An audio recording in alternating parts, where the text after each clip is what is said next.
Friday, the final day of the week. These are the voyages of the program Unsportsmanlike Conduct. Its ongoing mission: to explore strange new movies, to seek out new bits and new edifications, to boldly go where no radio program has gone before. Oh, Elkent's Movie Club. It's Elkent's Movie Club. Elkent's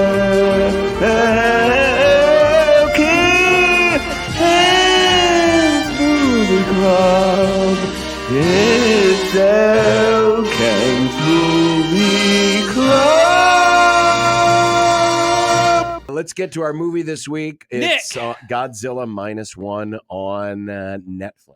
Godzilla -1 is a Japanese film. Of Interesting. The popular kaiju franchise Godzilla. Nice. It takes place in the 40s, just after World War II. It's from the perspective of a Japanese kamikaze pilot who didn't do the whole kamikaze thing. Obviously. He's a ghost. He, at the dog days, the end times of World War II, he lands on one of the maintenance fields, gets attacked by a big old lizard that the locals called Godzilla. Mm-hmm. He survives. Him and another dude survive that initial attack. He goes home.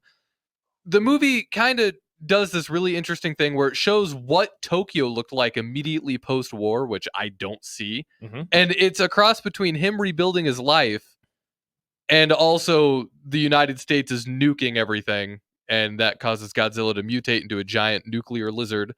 And they try to figure out how to stop it. There you go. Yeah. It's basically taking the franchise kind of into its roots. This movie I liked a lot because even if it wasn't about Godzilla, it would still be a really good movie. Even if it was just about this World War II Japanese kamikaze pilot who didn't do his duty and felt dishonored, trying to rebuild his life and come back from the war while suffering from PTSD while everything is trying to be rebuilt around him. I think that alone would be a good movie. Then adding Godzilla into the equation with the amazing special effects on a budget, by the way. Very small. This movie is amazing. I love this movie. Yeah, I haven't really seen a whole lot of the Godzilla movies. I saw the Bryan Cranston one, which, spoiler alert, he dies very early in that movie. That came out like 10 years ago. I remember going into that one and it looked like, a Godzilla movie for grown-ups. And I'd never seen any of the ones that you always talk about. This was a Godzilla movie for grown-ups, where it's dealing with the PTSD, it's dealing with shame, it's dealing with a variety of things.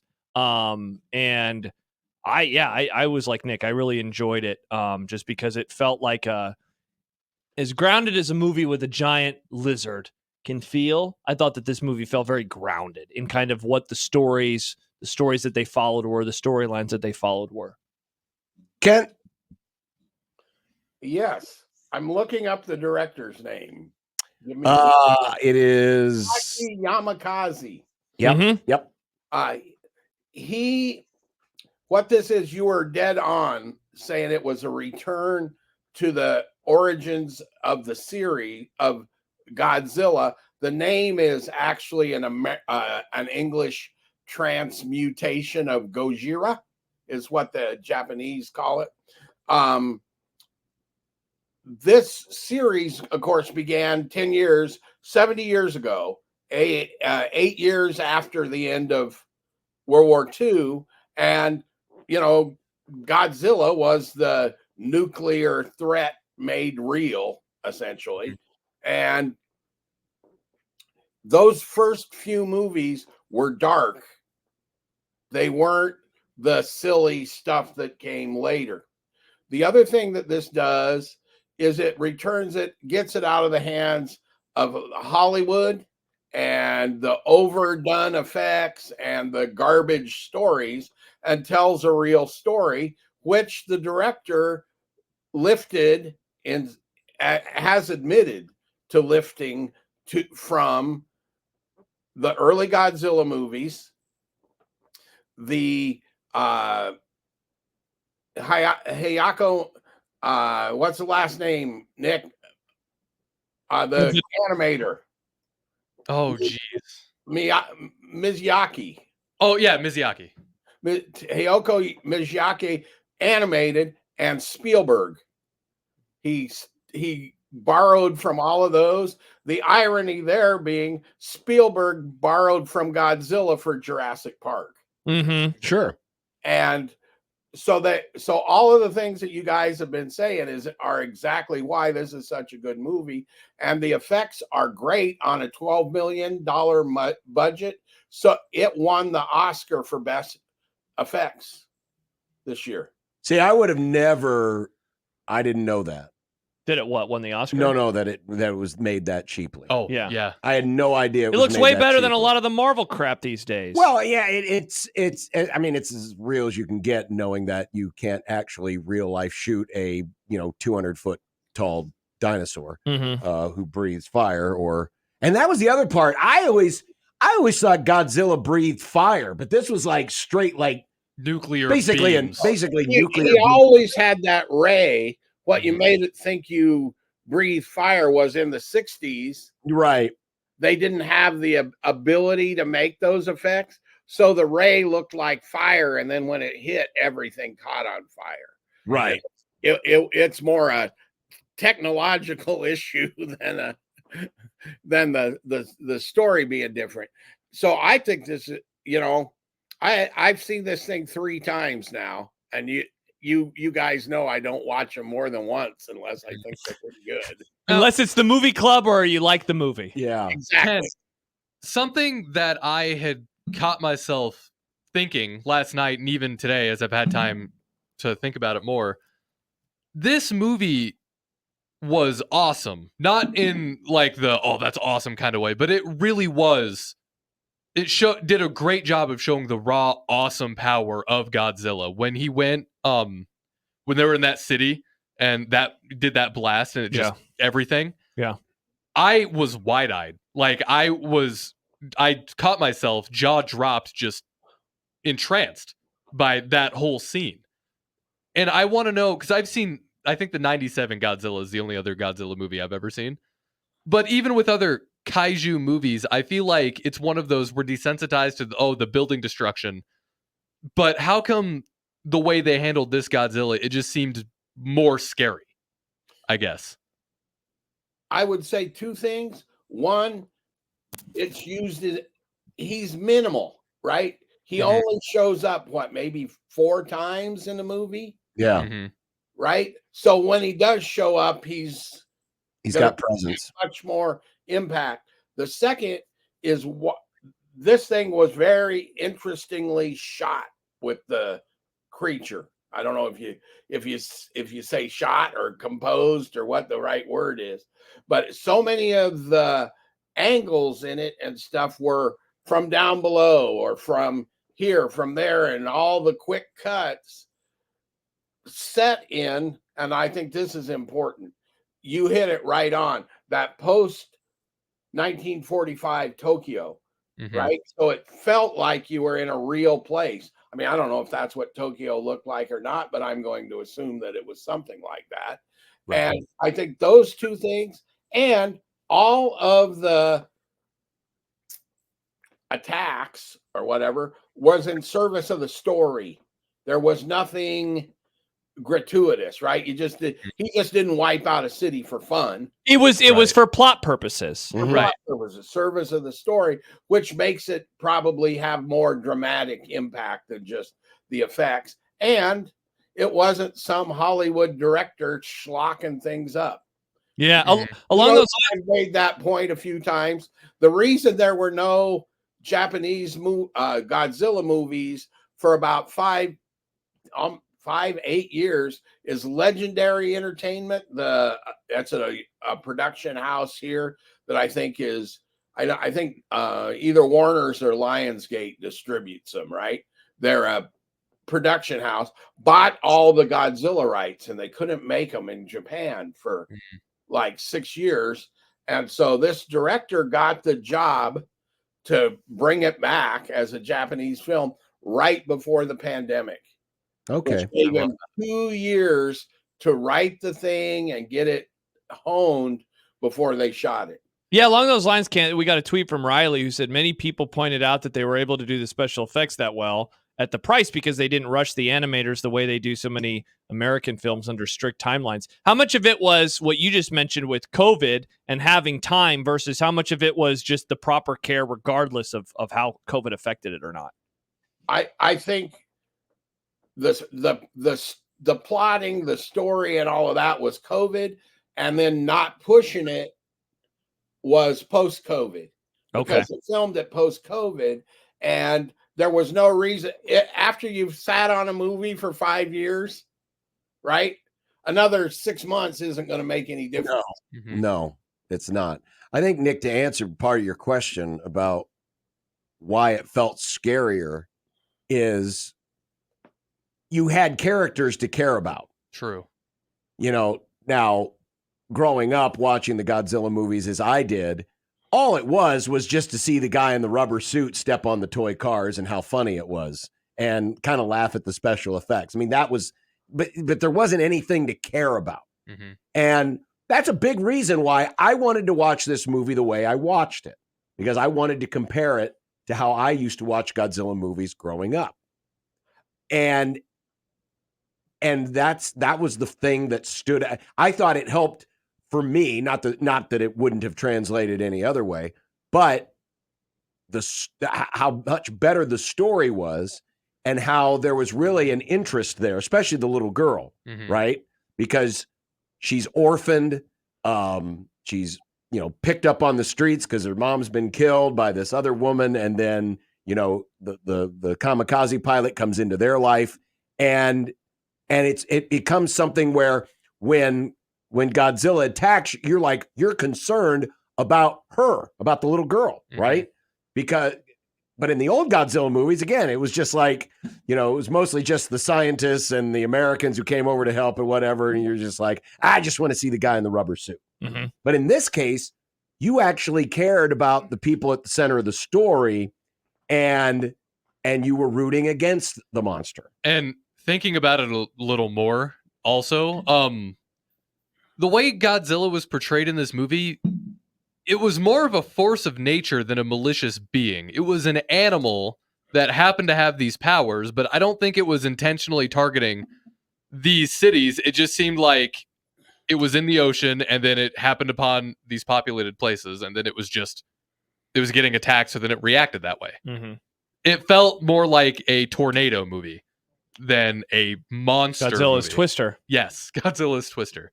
But it just, the way the Godzilla it acted like an animal. It didn't seem like it had, like, oh, I'm going to wipe out Tokyo because I want to wipe out all these people. It was existing in this world. I think you've got something there about the acting like an animal or whatever. Dog off a leash. Not being intellectual, right? Godzilla didn't think this out, let's say. Right? It was very reactionary. All the things, like, that's why he stopped halfway through when he started to get shot at by the pilot. Well, yeah, and I mean, I was going to say, the end and how that whole process works. You're watching that, and it's like, why are you doing this? In terms of the monster, like, you don't have to do this. Like, it's obviously a trap. Right. But if going back to what you just said, not thinking a whole lot. Chris writes, and you said something about Tokyo a few minutes ago as well. Chris writes, my favorite part of this movie was that I've never seen anything about life right after the bombs being dropped, Japanese culture and how they thought about the war and those who prosecuted the war. It was fascinating and a great story. Thanks, guys. I thought the same thing because I'm with you, Kent. I've never seen what Tokyo looked like afterwards. And it's like, so when like the early part of the film happens, it's like, oh, wow. It's just total destruction. People are just trying to clean up their lives. They're trying to find a place to sleep. They're trying to, you make a little scratch, which the main character did, and then he can change his home a little bit and make it a little bit more comfortable. But that was something that I've never like seen videos or pictures of what it was like back in the 40s. The only other, sorry, Ken. The other contextual thing that I found really interesting, there were no Americans in this one. No. This was dropped appropriately right into the middle of the Cold War, and so they couldn't get the Americans involved because that would have triggered the Soviets, right? Yep. So that's part of why this story works, right? It's because it was really a well thought out story to go with this character that everybody thinks they know in Godzilla, where this takes it back to the character, the Godzilla of 1954, rather than say the Godzilla of 1994. Mm. Can I don't know how much we want to get into the end, and I'm not talking about the very, very, very last scene, but like the second to last scene, if you will. Did you guys like that happened? That some stuff with like the characters? Because I thought that was a bit schmaltzy. I liked it because it was schmaltzy. I wanted that to happen. It just didn't seem realistic, but it's also a giant lizard. Yeah. So what I caught myself asking, like, why do I care? It's a giant lizard movie. I liked that happened. Yeah. Because Maybe it's my cold black heart.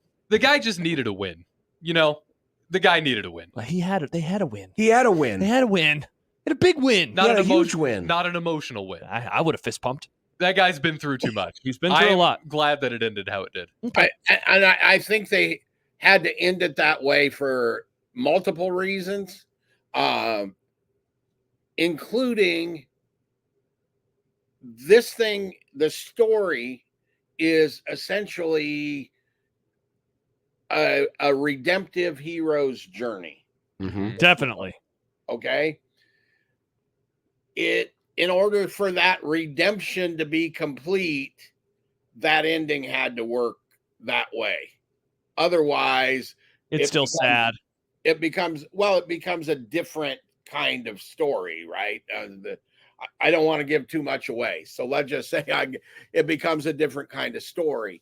The other thing is what this also does, and I don't think he did it intentionally, is it opens up the possibility of a sequel. But interestingly, the director has said, if there is a sequel, I'm going to do it the same number of years after 1947 or whatever it was when it ended, as after when this movie came out. Oh, so like in theory, if they made it 10 years from now, it'd be 1957. Right. I love that. Interesting. No, I like that idea. And obviously, a lot of characters to age. Obviously, it does leave open the possibility to a sequel. Yeah. Oh, yeah. 100%. And my guess is, since the thing made I think one, if not the highest, the second highest grossing Japanese movie last year, I'm guessing there's a good chance they think we can invest $10-12 million and make $20 million or $100 million. I think that might happen. Well, if Wiki is correct, they've made 10 times their budget. Oh, man. Good for them. They've made 10 times their budget on the box office. A bidding war for the streaming rights, too. That's why it took so long for it to get onto streaming. Oh, really? Between Amazon, Netflix, Apple, everybody wanted it. Makes sense. Which it's really, really good. Yeah. It's really good. It's a Godzilla movie with a story. And really good acting. Great acting. I'm not in for the acting. But I would just say this. It was very enjoyable in my native tongue. I would like to see more media that takes place in immediate post-war Japan. Yeah. The only other thing I've seen other than this is this anime from the 80s called Barefoot Gen. That's a really dark, graphic anime. Barefoot Gen, John. Who? What? No. It's a really, really dark, graphic anime about, like, the people who made it survived Hiroshima and Nagasaki. Mm-hmm. And that movie takes place within, I don't remember which city, but it follows this kid in this extremely rubbled place trying to survive after the bomb dropped. And that is the only other media besides this. I'm sure they exist. Probably. I don't know how outside of Japan this media is, but I think it's a really compelling environment to tell a story in, and I want more of that. Definitely. Well, there you go. That's Godzilla -1. It is on Netflix. On Netflix. I neglected to mention that Godzilla -1, if you took a consensus critics top 25 of last year, it would be in there. Interesting. Mm-hmm. That's how highly regarded it was in my list. Well, I said at the beginning, I think there's something about this like story that we've seen told before, but is told in a different manner. And again, I said for grown-ups, where it doesn't feel, like Kent said, there's a purpose to the violence, there's a purpose to the action, where it's not what you mentioned, where it's just crushing cars. It's not gratuitous. This isn't a Transformers movie. Bingo. And so I think that there is something about that where if you've grown up with a story or if you've heard the myth of Godzilla, like you get one that is handled with care, It's understandable why so many people dug it. I very much enjoyed it. I watch a monster movie and it makes me audibly say, "Whoa!" Is that it's a great monster movie. There you go. Bring Mothra back. Mothra. What about Mecha Godzilla? I like Mothra better.